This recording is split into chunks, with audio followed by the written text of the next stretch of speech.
Our topic today is Jesus needs you.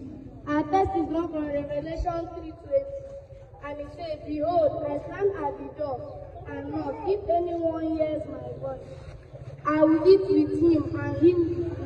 It means that Jesus is waiting for us to open our hearts for him to enter. And when we enter, he promises deep fellowship and spiritual nourishment. It means that Jesus waits for us to open our heart. As he's knocking at our heart, when we open it, he promises us deep fellowship and spiritual nourishment.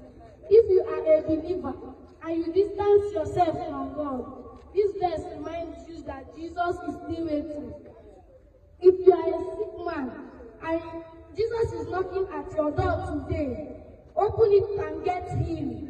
My prayer for you today is that as you open your heart for Jesus, you shall get transformed today in Jesus' name.